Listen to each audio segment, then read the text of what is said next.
ఈరోజు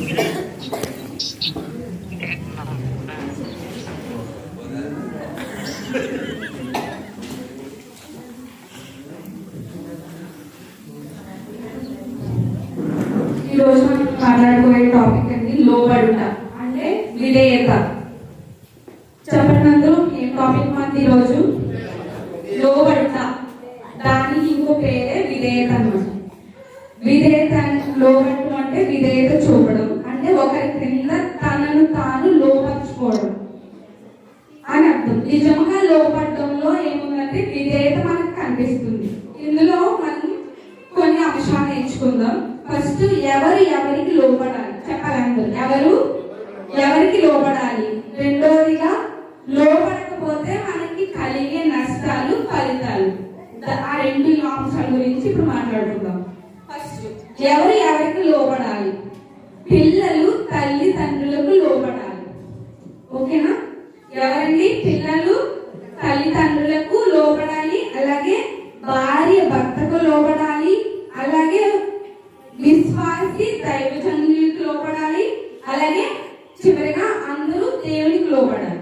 మొత్తం ఏం చెప్పుకోవడం ఒకసారి వరుసగా చెప్పండి. ఫస్ట్ పిల్లలు, సెకండ్, థర్డ్ విశ్వాసులు, దైవజనులకి, ఫోర్త్ మనం అందరం కలిపి దేవునికి లోపడాలి. ఇందులో ఫస్ట్ పిల్లలు తల్లిదండ్రులకు లోపడాలనే అంశం గురించి మాట్లాడుకుందాం. ప్రభు ఏదైనా అవసరమైతేనే కానీ మనతో అంత ఇంపార్టెంట్ గా షేర్ చేసుకోరు. ఈ మాట ఇంత ఇంపార్టెంట్ గా ఎందుకు మాట్లాడారో చూద్దాం. ఎఫెసీయులకు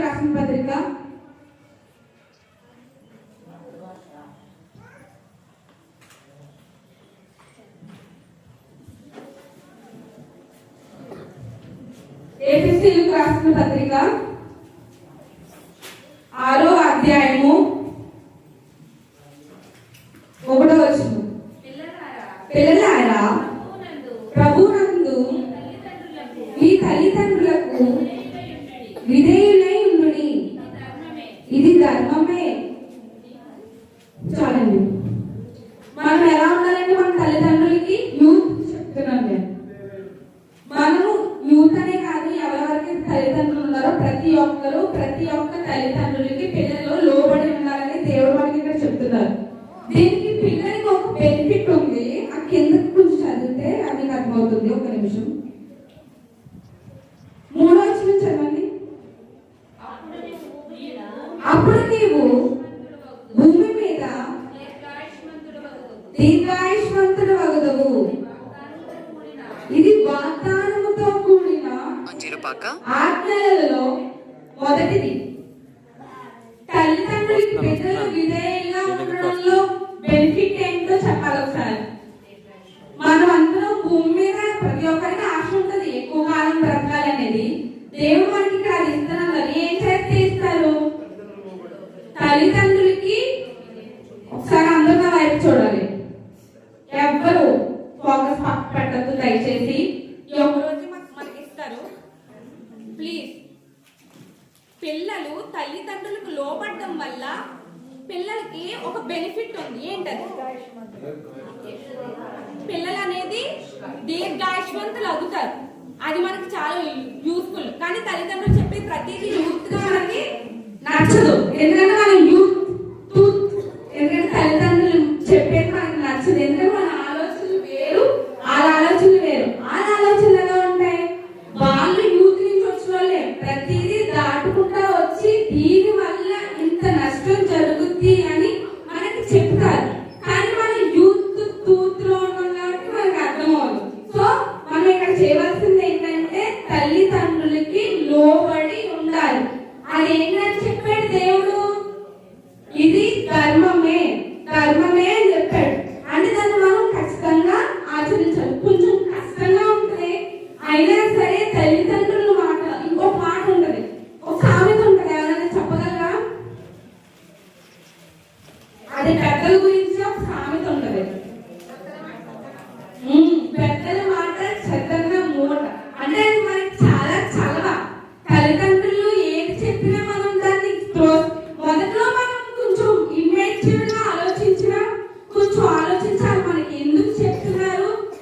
స్టేజ్ నుంచి దాటి వచ్చారు కదా అని మనం మన హృదయంలో ఆలోచించుకుని దాన్ని మనం ఫాలో అయితే మనం భూమి మీద దీర్ఘాయుష్మంతులు అవుతాం.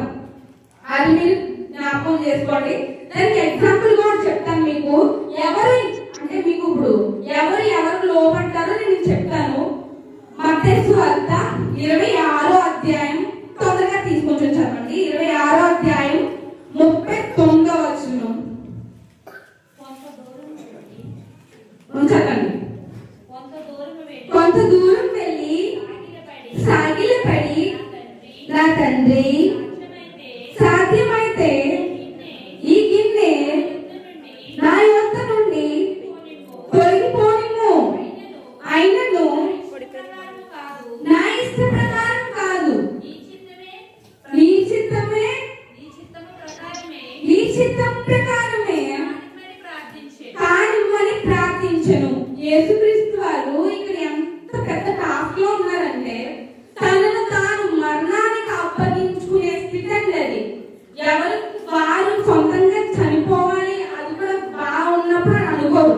కానీ తండ్రి ఇష్టాన్ని నెరవేర్చడానికి కేవలము తన ప్రార్థన చేసినప్పుడు ఆ యొక్క చెమట రక్తముగా కాల్చినంత వేదనలో ఆయన ఉన్నప్పుడు ఇప్పుడు నా తండ్రి నాకు అప్పగించిన పని నేను ఖచ్చితంగా నెరవేర్చాలి, నా తండ్రికి నేను లోబడి ఉండాలి అని చెప్పి తండ్రి చెప్పిన మాటకి ఆయన ఏం చేశారండి? శిరస వహించారు, లోబడ్డారు, విధేయత చూపారు. ఎంత విధేయత! ఇది నా ఇష్టం కాదు, ఒకవేళ ఆయన నా వద్ద నుండి తొలగించని అడిగారు. ఎందుకు? ఆ బాధ భరించలేక కాదు, అయినా నీ ఇష్టమే, నీ చిత్తమే, నీ చిత్తమే జరిగించు అని మనకి ఇక్కడ తండ్రి అయిన దేవునికి కుమారుడైన యేసుక్రీస్తు వారు లోబడ్డారు. ఇది మనకు మన జీవితంలో ఒక పాఠం. ఎందుకంటే తండ్రిగా కుమారుడు లోబడ్డారు కాబట్టి మనకు కూడా అదే నేర్పిస్తున్నాడు. కాబట్టి భూమి మీద ఉన్న తల్లిదండ్రులకు మనం ఖచ్చితంగా లోబడి ఉండాలి. First line. రెండో మాట ఏమని చెప్పాను? భార్య భర్తకి లోబడి ఉండాలి. ఎఫెసీయులకు రాసిన పత్రిక 5వ అధ్యాయము 22వ వచనం, స్త్రీలారా ప్రభువునకు వలె మీ సొంత పురుషులకు లోబడి ఉండుడి. చాలండి. ఇక్కడ కూడా మనకి ప్రభువుని ఎలా అయితే ఫస్ట్ మనం భక్తి చేయాలి, దేవుని యొక్క నేను భయభక్తులు కలిగి ఉండాలి అని అనుకుంటాం. ప్రభు ఎందు భయభక్తులు కలిగి ఉంటేనే అది మన చుట్టుపక్కల ఉన్న వాళ్ళ భక్తులని మనం ఉపయోగించగలం. ప్రభువుని వలె మీ సొంత పురుషులకి లోబడి ఉండి, భర్త ఏమన్నా మాట చెప్పినప్పుడు దాన్ని మనం కొట్టివేయకూడదండి. వాళ్ళు ఎందుకు ఆ మాట చెప్తున్నారు? ఎందుకంటే కుటుంబ బాధ్యత వాళ్ళ మీద ఉంటుంది. వాళ్ళు కుటుంబాన్ని పోషించగలిగే సామర్థ్యం దేవుడు వాళ్ళకి ఆ శక్తి ఇచ్చాడు. సో భర్తకి మనము మన శిరస వహించి వాళ్ళు చెప్పిన మాట ఆలకించాలన్నమాట. ఏదైనా సరే వాళ్ళు ఏదైనా మనకి చెప్పినప్పుడు ఎదురు తిరగకుండా, ఎదురు మాట్లాడకుండా వాళ్ళతో మనము నడుచుకుంటున్నాం. అప్పుడే వైవాహిక జీవితమైన కుటుంబాలైనా సంతోషంగా ఉండేది. దీనికి మనం ఒక ఎగ్జాంపుల్ చూద్దాం. ఆదికాండము ఏ భార్య ఏ భర్తకు లోబడి ఉన్నారో మనం చూద్దాం. ఆదికాండము 19వ అధ్యాయము 6వ వచనం, అబ్రహాము గుడారములో ఉన్న శారానొద్దకు త్వరగా వెళ్ళి నీవు త్వరపడి 3 మానికల మెత్తని పిండి తెచ్చి పిసికి రొట్టెలు చేయమని చెప్పాను.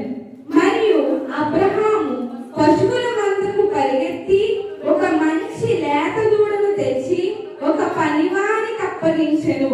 వాడు దాన్ని త్వరగా సిద్ధపరిచెను. ఇక్కడ మనకు ఒక అంశం మనం చూస్తే, సింధూర వృక్షం దగ్గర ఉన్న అబ్రహాము గుడారం దగ్గర కూర్చున్నప్పుడు దేవదూతలు వాళ్ళ దగ్గరికి ప్రత్యక్షం అవుతారు. అప్పుడు వాళ్ళకి విందు చేసి వెళ్ళాలని అబ్రహాం గారు వాళ్ళు కోరినప్పుడు వారు ఖచ్చితంగా విందు చేస్తానని గుడారంలో వస్తారు. అప్పుడు వాళ్ళకి మరి లంచ్ సిద్ధం చేయాలి కాబట్టి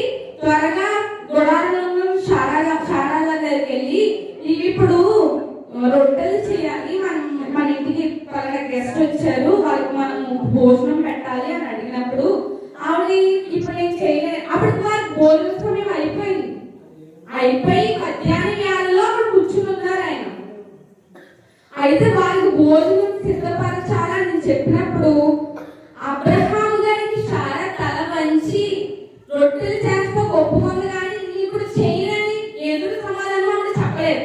అక్కడ భార్య భర్తకు లోబడింది, అక్కడ మనకి విధేయత కనిపిస్తుంది. మరి అలా అయితే అబ్రహాము గారు కూడా అక్కడ ఇంకో పనికి వెళ్ళారు, ఆయన హెల్ప్ చేయలేదు. 3 వారికలు పిండని అప్పటికే ఆవిడ వయసు 90 దాటి ఉంటుంది, అప్పటికే ఆవిడ మంచి వృద్ధాప్యంలో ఉంది. ఇప్పుడు మనం ఏజ్ లో చూసుకుంటే, కానీ అప్పుడు మాత్రం ఆవిడ ఎట్టి పరిస్థితుల్లో నేను చేయనని చెప్పలేదు, కానీ భర్త మాట వహించి ఆయన చెప్పింది చేసింది. దీన్ని మనము భార్య భర్తకు లోబడడం అంటాం.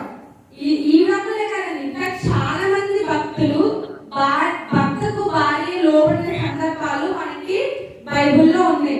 దేవుడు మనకి ఎందుకు రాయించి ఇచ్చారండి? ఇది మనం పాటించడానికి, మన జీవితంలో అమలు చేసుకుని లాస్ట్ కి ప్రభు వచ్చినప్పుడు ఆయనతో వెళ్ళడానికే కదా మనకి ఇచ్చారు. అప్పుడు మనం ఏం చేయాలి? ఖచ్చితంగా భార్య భర్తకు చెప్పాలి గట్టిగా లోబడి ఉండాలి. సెకండ్ అయింది. ఇప్పుడు థర్డ్. ఫస్ట్ మనం ఏం చెప్పుకున్నాం ఒకసారి మళ్ళీ చెప్పండి. పిల్లలు తల్లిదండ్రులకు లోబడాలి. సెకండ్, భార్య భర్తకు లోబడాలి. ఇప్పుడు మూడోది చూద్దాం. విశ్వాసి దైవజనులకు లోబడాలి. విశ్వాసమైన మనం అందరము దైవజనులకు లోబడడం అనేది, ఆధ్యాత్మిక చింత కలిగిన దైవజనులకు లోబడడం అనేది చాలా ఇంపార్టెంట్ అండి. ఎందుకంటే మన జీవితానికి ఒక టర్నింగ్ పాయింట్ ఆధ్యాత్మిక సత్యము చెప్పే దైవజనులు. నేను ఇక్కడ దైవజనులు అనట్లేదు, దైవజనులు ఆధ్యాత్మిక చింత కలిగిన దైవజనులకి లోబడి ఉండడం అనేది మన జీవితంలో ఒక టర్నింగ్ పాయింట్. వాళ్ళు చెప్పిన మాటలను బట్టే మనం వెళ్ళి ఆ పరలోకాన్ని చేరగలం. ఎలా అయితే తండ్రికి మనకి వేలాడిన యేసు ప్రభు వారు ఎలా అయితే సూచనగా ఉన్నారో, ఇప్పుడు ఈ కాలంలో యేసుక్రీస్తు వారు ఆరోహణం అయిపోయిన తర్వాత తండ్రి దగ్గరికి కుమారుని దగ్గరికి మనల్ని చేర్చడానికి మధ్యవర్తిగా ఉన్నది ఆధ్యాత్మిక సత్యం చెప్పే దైవజనులు. అవును కదండి? ఆయన సహాయం, ఎవరైతే సత్యం చెప్పి దైవజనులు ఉన్నారో వాళ్ళకి మనం లోబడితే పరలోకం చాలా సింపుల్. ఎందుకంటే వారు మనల్ని పరలోకానికి నడిపించడానికి వాళ్ళ జీవితం అంతా త్యాగం చేస్తారు. ఇది మనం మనసులో పెట్టుకోవాలి. దాని గురించి ఒక ఎగ్జాంపుల్ చెప్తాను. నేను మొదటి సమయాలు రాసిన పత్రిక, మొదటి సమయాల గ్రంథం 3వ అధ్యాయం, మొదటి సమయాల గ్రంథం 3వ అధ్యాయం త్వరగా కొంచెం అందించండి. 4వ వచనం. దేవుడు సమూయేలును పిలిచి, మొదటి సమయాల గ్రంథం 3వ అధ్యాయం 4వ వచనం. దేవుడు సమూయేలును పిలిచెను, చదవండి. అతడు చిత్తమండి నేనున్నానని చెప్పి చదవండి. ఏలీ దగ్గరికి పోయి, నీవు నన్ను పిలిచితివి కదా, నేను వచ్చినానని. ఇక్కడ సమూయేలు గారండి, బాలుడైన సమూయేలు గారు చిన్నప్పుడే ఎంత విశ్వాసంగా ఉన్నారో చూడండి. 4వ వచనంలో ఏముందండి? దేవుడు సమూయేలును పిలిచెను. అక్కడ ఏం జరుగుతుందంటే ఏలీ గారు, దైవజనుడు ఏలీ గారు అలాగే సమూయేలు గారు అక్కడ ఉన్నారు. నైట్ పడుకున్నప్పుడు దేవుడు సమూయేలు గారిని పిలుస్తారు. బాలుడైన సమూయేలు గారికి దేవుడు పిలుస్తారని తెలియదు. అక్కడ దైవజనుడైన ఏలీ దగ్గర ఉంటారనమాట. ఆయన దగ్గరికి వెళ్ళి, చిత్తమండి నేనున్నాను. ఆయన దగ్గరికి ఏమన్నారు? ఈయన చిత్తమండి నేనున్నానంటే సత్యం చెప్పే దైవజనుల దగ్గరికి వెళ్ళి విశ్వాసగా ఎలా ఉంటాడండి? ఆయన ఏది చెప్పినా చిత్తమండి చిత్తమండి అని తల వంచుతున్నారు.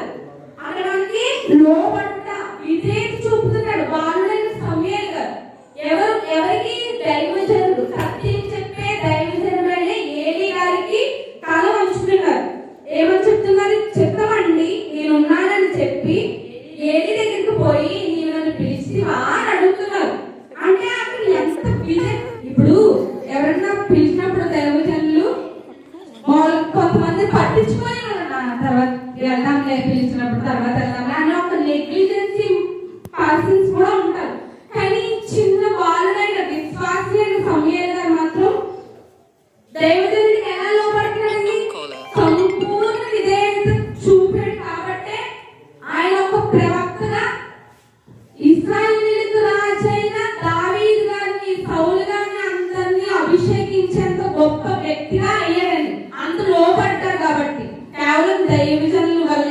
దైవజనులకి దేవుడిచ్చిన కృపను బట్టి ఆ దైవజనులు సమయాలు గారు ఆయన దేవుడు నడిపించి ఏలి గారు సమయాన్ని దేవుడు నడిపించారు కాబట్టి ఆయన ఒక గొప్ప స్థితిలో ఉన్నారు. లోపడటం వల్ల మనకి చాలా ఉపయోగాలు ఉన్నాయి. అది విశ్వాసి అయిన బాలుడైన సమయాలు గారు ఆధ్యాత్మిక చింత కలిగిన దైవజనులకి లోబడి ఉన్నారు. మూడైనవి. ఇప్పుడు నాలుగోది, మనం అందరం కలిసి ఎవరికి లోబడాలి? దేవునికి లోబడాలి. ఇది ఎక్కడుందో చూద్దాం. పేతురు రాసిన మొదటి పత్రిక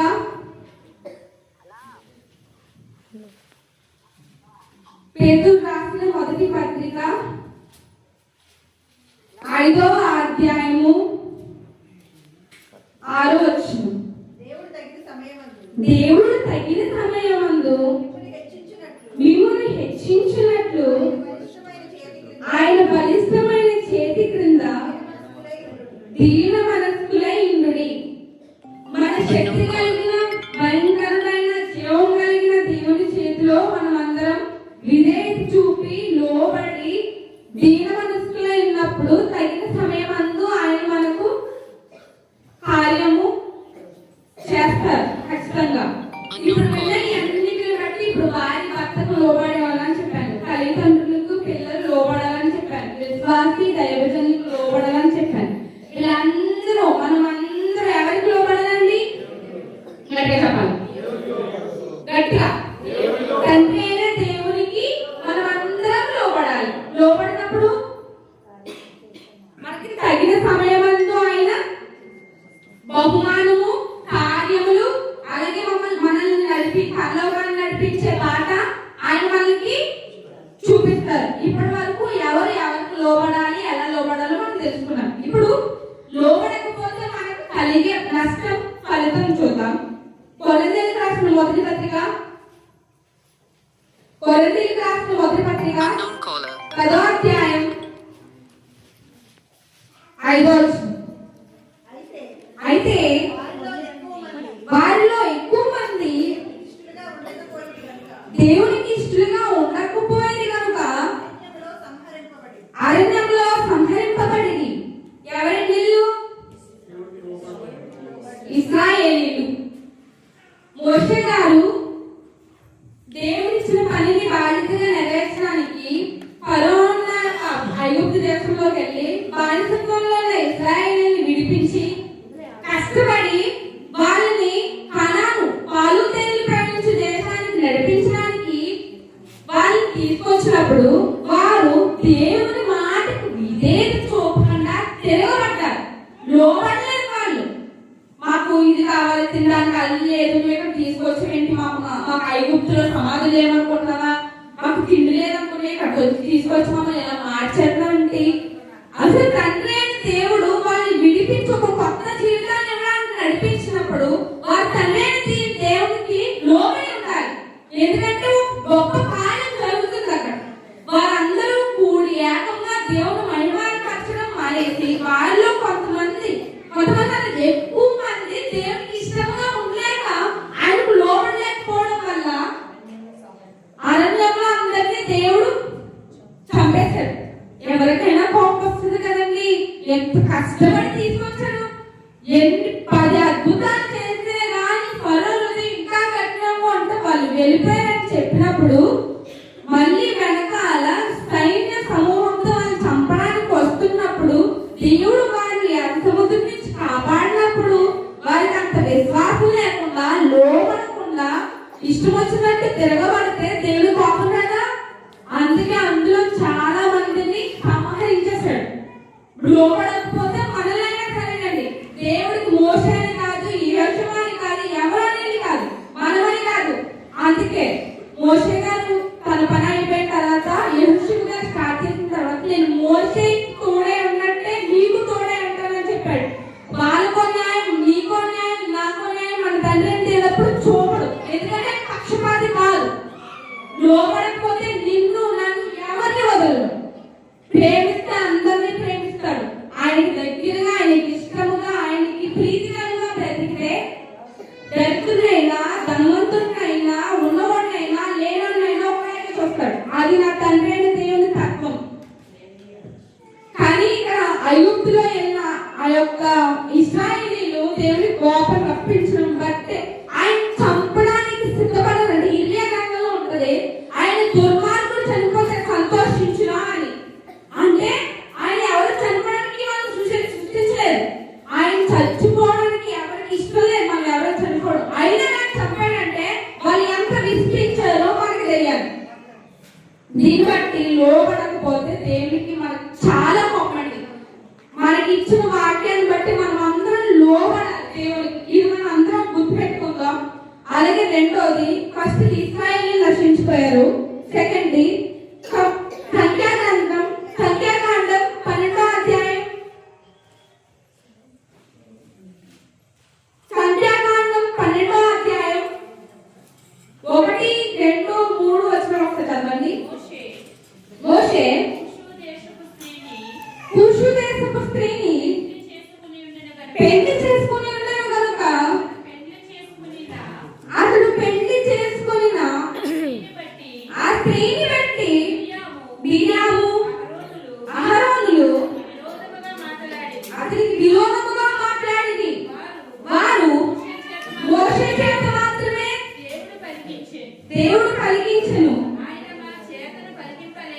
ఆయన మా చేతను పలికింపలేదా అని చెప్పుకొనగా దేవుడు ఆ మాట వినెను.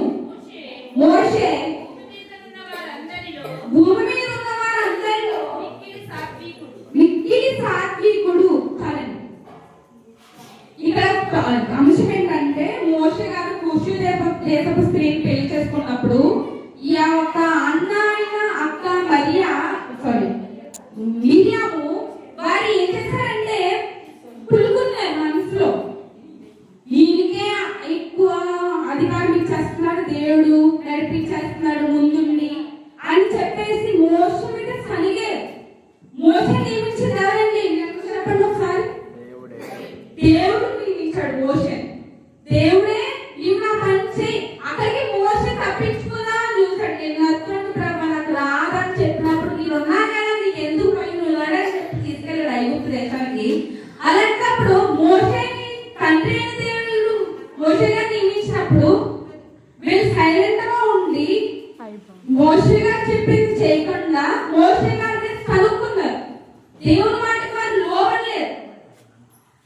ఒకసారి 8వ వచనం 4-9 ఒకసారి చదవండి.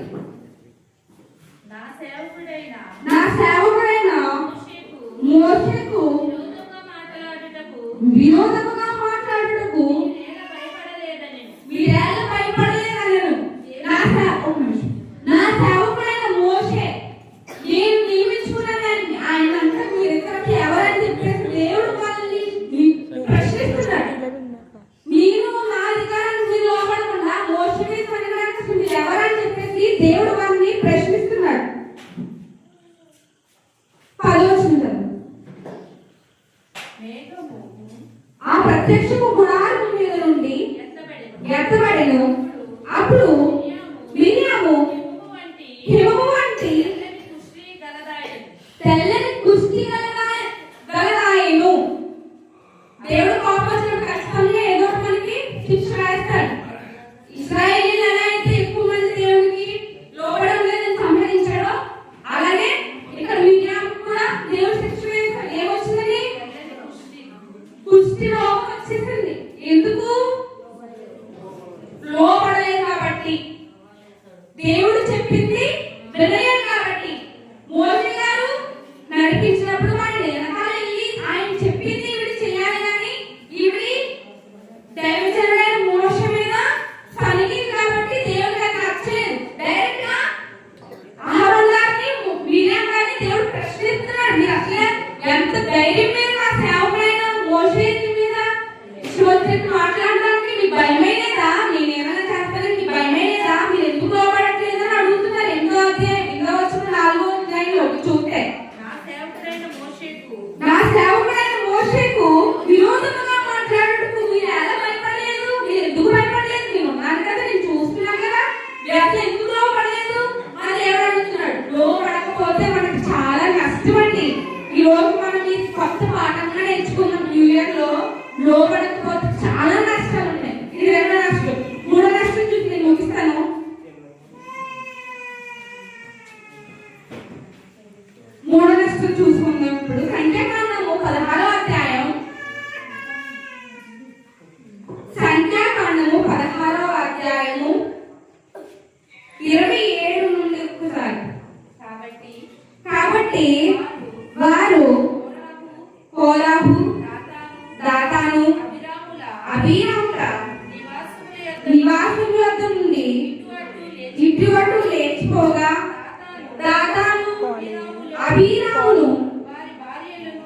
భార్యలను, వారి కుమారులను, వారి పసిపిల్లలను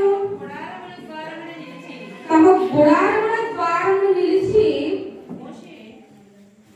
మోషే ఈ సమస్త కార్యము చేయుటకు దేవుడు నన్ను పంపెననియు నా అంతటి నేనే వాటిని చేయలేదనియు దీని వలన మీరు తెలుసుకుందాం. 30 వచనం.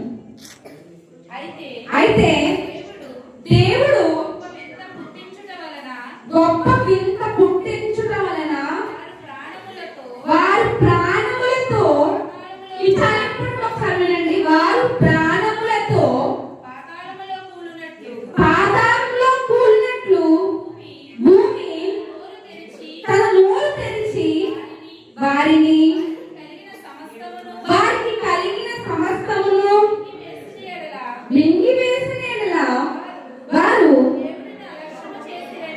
దేవుణ్ణి అలక్ష్యం చేసిరని మీకు తెలియనెను. ఒకసారి అందులో చూడండి, ఎన్ని దేవుడి మాటలు. ప్లీజ్, దేవుడు అంటే ఎడగాలి కాదండి, మనకి ఒక్క నిమిషం వెళ్ళిపోతాను. ఇది ఒకటి లాస్ట్.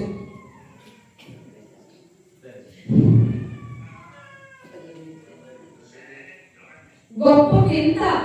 ఇప్పుడు మనం అందరం కూర్చున్నాక భూమి విడిపోయి మనం వీళ్ళైతే మీరు యాక్షన్ చెప్పండి. నిజమేనండి, బైబిల్లో జరిగింది. కోరాని వాళ్ళ కుటుంబాన్ని మొత్తం భూమి విడిపోయి మింగేసింది. మరి మీకైతే ఇప్పుడు భూమి మధ్యలో చీరదు.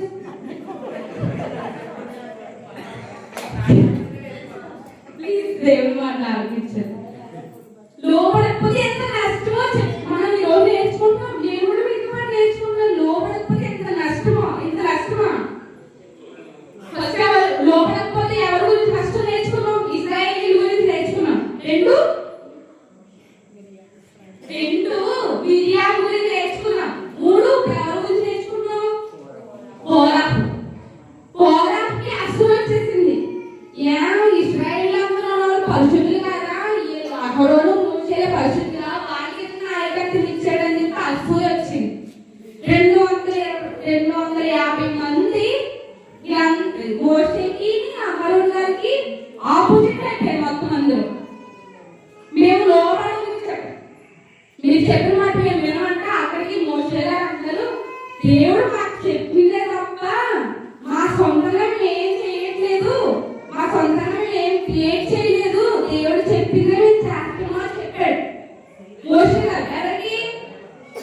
ఎవరు చెప్పాడు? కోరా కుటుంబానికి చెప్పాడు. అయినా వాళ్ళు ఆలోచించలేకుండా 250 మందిని పోగు చేస్తూ వాళ్ళ మీద వ్యతిరేకంగా ఉన్నామని చెప్పి వారు అసూయ, నాయకత్వం మాకు ఇవ్వలేదని వారికి లోపడకుండా ఉన్నప్పుడు దేవునికి కోపం తగులుకుని భూమి ఇలా చీల్చుకుని వాళ్ళతో పాటు వాళ్ళ సమస్తం పిల్లలు, భార్యలు, కుటుంబం మొత్తం అందరినీ చేస్తారు. ఈ నష్టం వారి కుటుంబానికి ఎందుకు జరిగింది అని చెప్పాలి. బాబు, ఈ నష్టం వారి కుటుంబానికి ఎందుకు జరిగింది? దేవునికి వారు లోపడలేదు కాబట్టి వారి నష్టం మొత్తం సమస్తము కోల్పోయారు. కాబట్టి ఈ రోజు నుంచి మనం నేర్చుకునే ఒకటేనండి, సత్యం చెప్పి ఆధ్యాత్మికంగా మన హృదయాన్ని బలపరచాలని ప్రతి ఒక్క దైవజనులకి మనం లోపడాలి. వారు ఏం చెప్పినా మన మంచి గురించి చెప్పండి.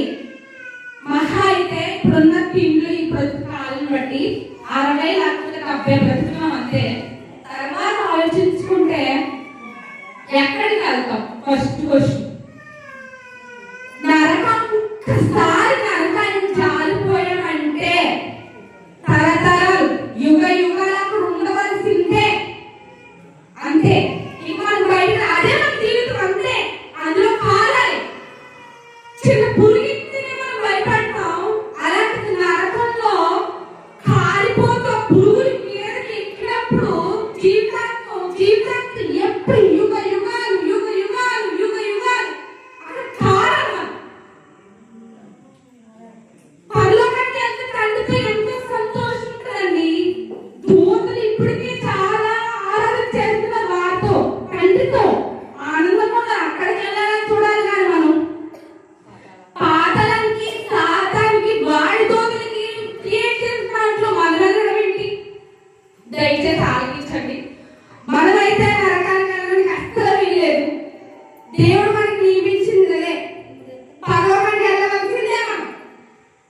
యొక్క 2026 మనం నియమించుకున్నది ఒకటే.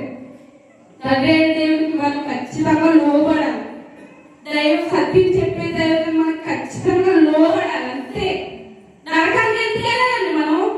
దేవుడి కోసం కూడా దేవుడి దగ్గర వెళ్ళాలి. అంతే. ఇది ఒకటి మనసులో పెట్టుకోండి ప్లీజ్. దయచేసి మనం దేవుడికి లోబడితేనే మన జీవితాలు బాగుంటాయండి. దయచేసి ఈ మాటలు హృదయంలో పెట్టుకోమని ఈ నా మాటలు పిలుస్తూ అందరికీ